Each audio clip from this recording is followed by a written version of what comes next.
Hi, I am Megan Rapinoe. I'm a soccer player. I always wonder if people know me more as that or more as an advocate. I think it's shifting a little bit more towards advocate and activist in that sense. But yeah, Megan Rapinoe, 34 years old. I'm from Redding, California, which is a small town in Northern California. I play for the U.S. Women's National Team. I play for the Tacoma Reign, which is now the OL Reign in the NWSL. I think my first kind of, foray into any of this would be coming out. I came out before the Olympic Games in London 2012.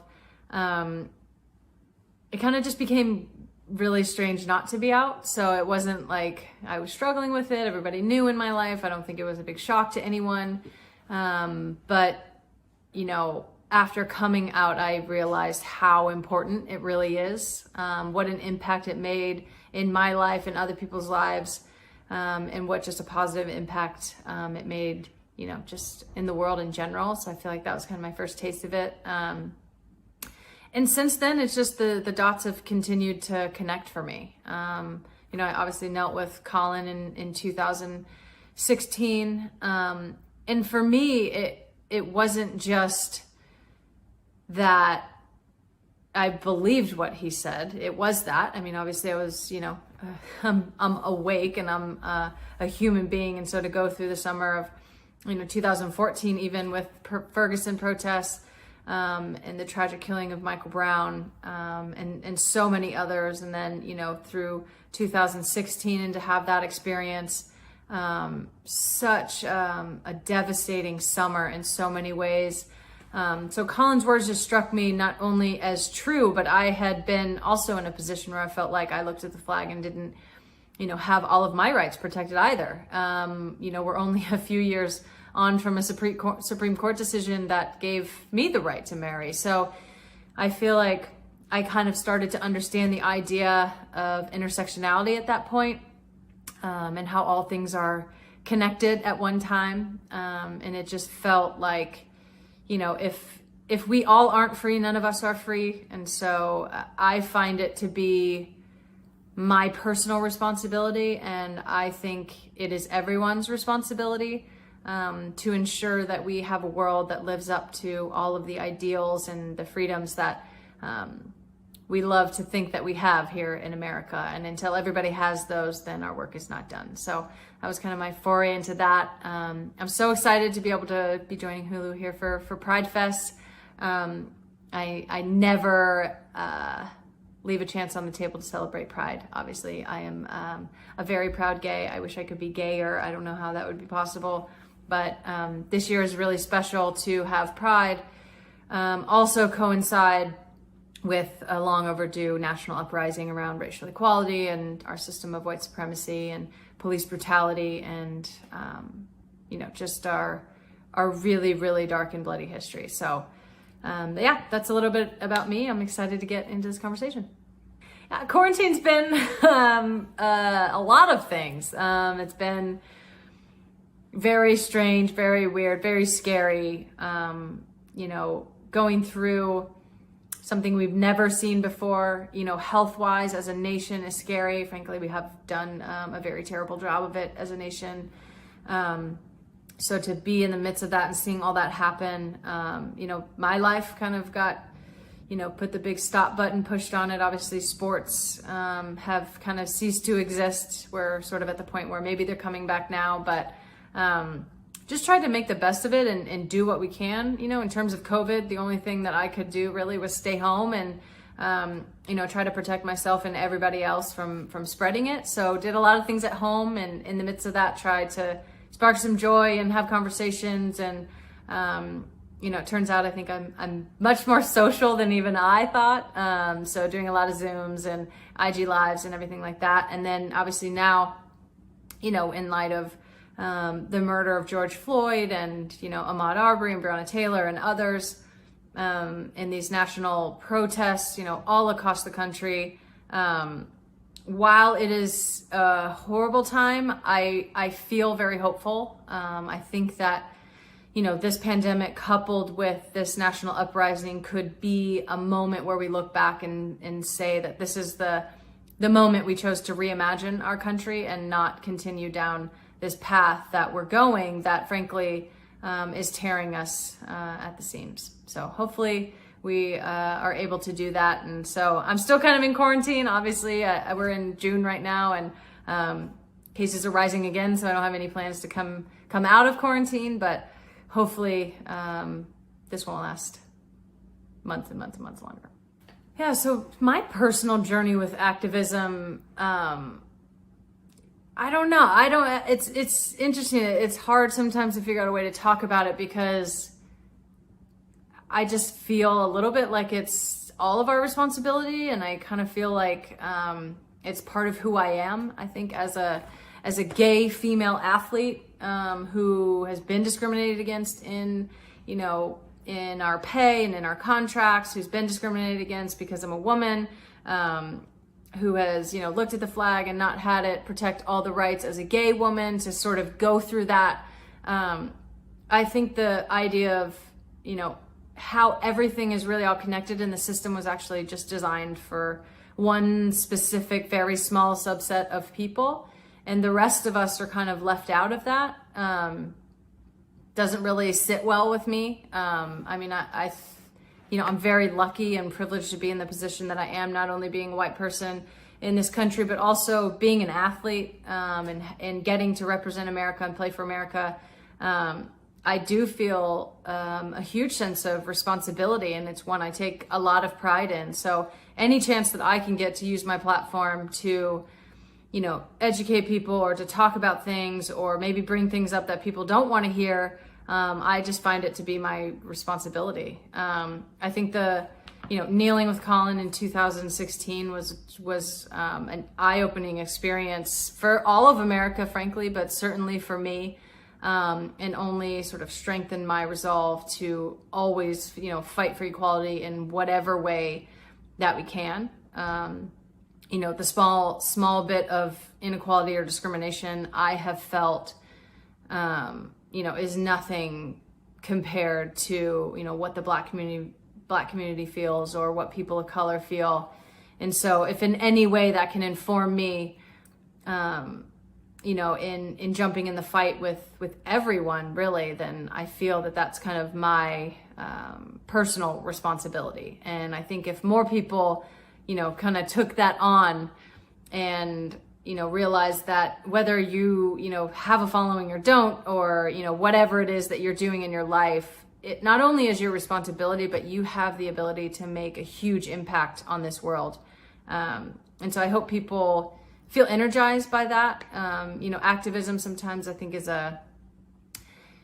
a scary word for people. Like, you don't have to quit, your whole life and your whole job and become an activist or become an organizer. Actually, there's people who are already doing that, and who it is their life work, and they are incredibly talented, and incredibly amazing people. You can support them. You can have conversations with your family. You can have conversations in your workplace, but, I think it really truly is everybody's responsibility to do something and educate yourself. And, we're all a part of this system in many different ways. And so starting to recognize the areas that perpetuate inequality or discrimination or don't treat us equally, and understanding where those are and starting to break those down, I think is the first step. And just knowing that this is not, something that's going to be over quickly. It's going to be a life work, frankly.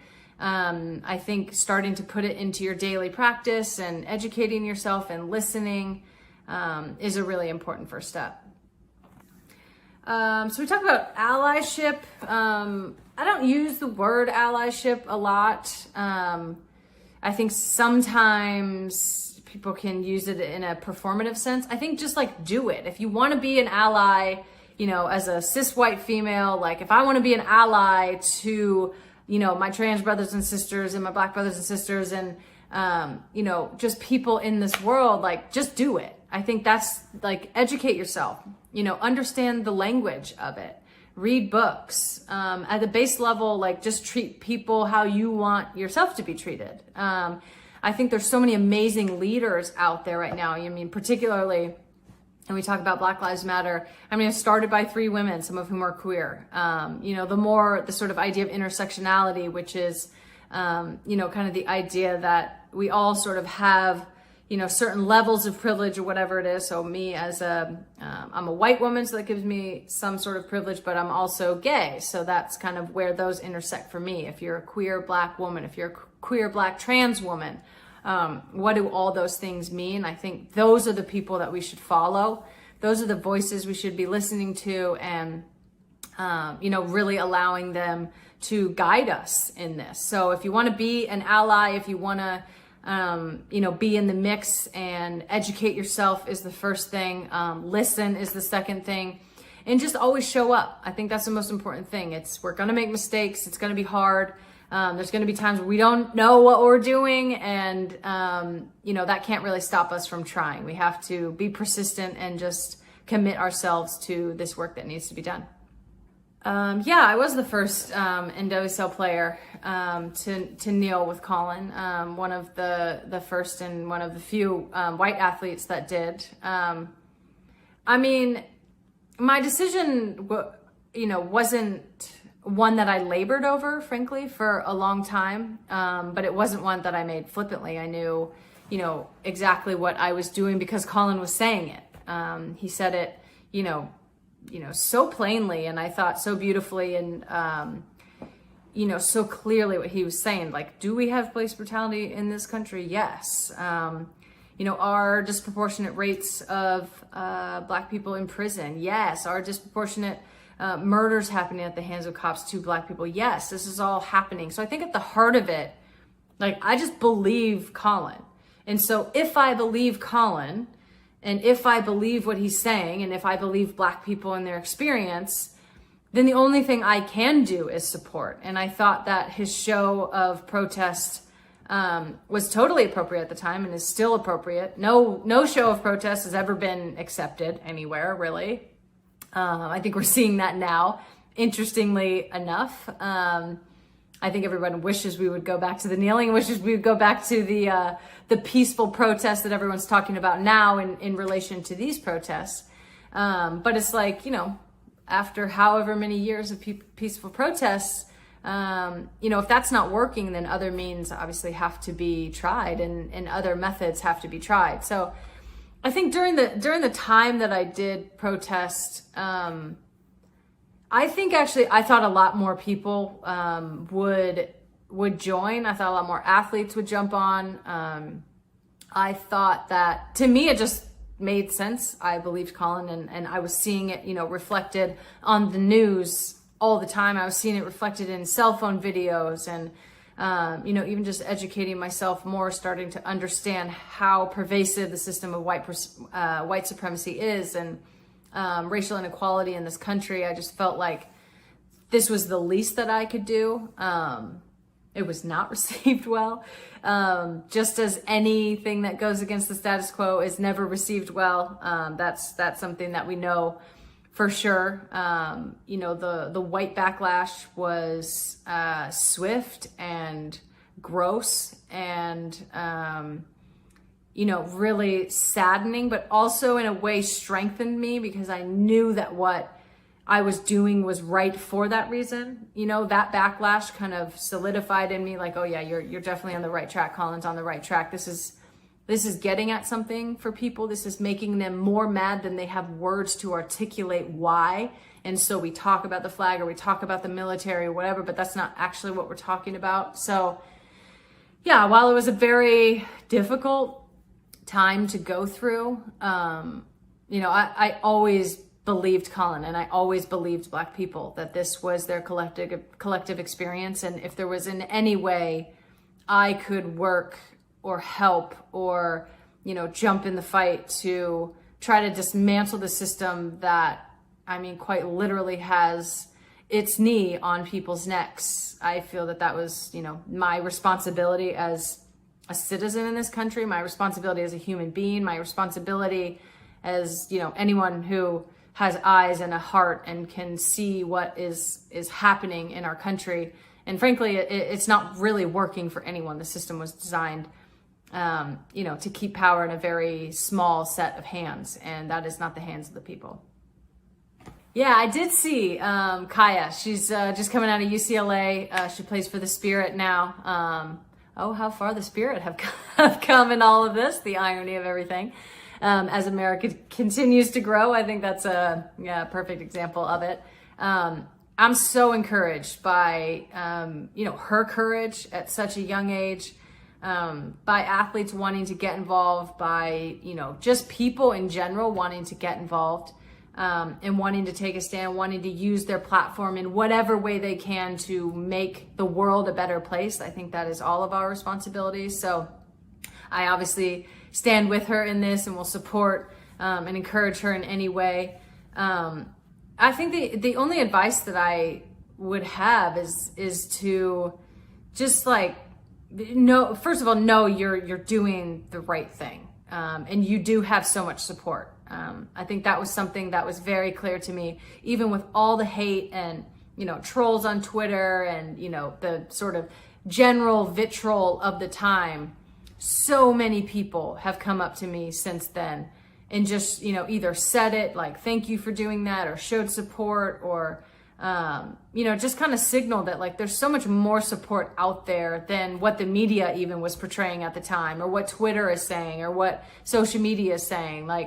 You have tons of support always, and I think it's super brave what she's doing, and I hope that it's received well, and I hope that it can be part of this massive movement right now to honestly just create a better America. I think we love in America talking about how great we are and talking about, our ideals and life, liberty, and the pursuit of happiness. And we like to be sort of the moral standard for the rest of the world. And I think it's time that we actually started living up to that. And I think that this moment, I'm hopeful in this moment that this can be something that we look back on and say, we chose a better way.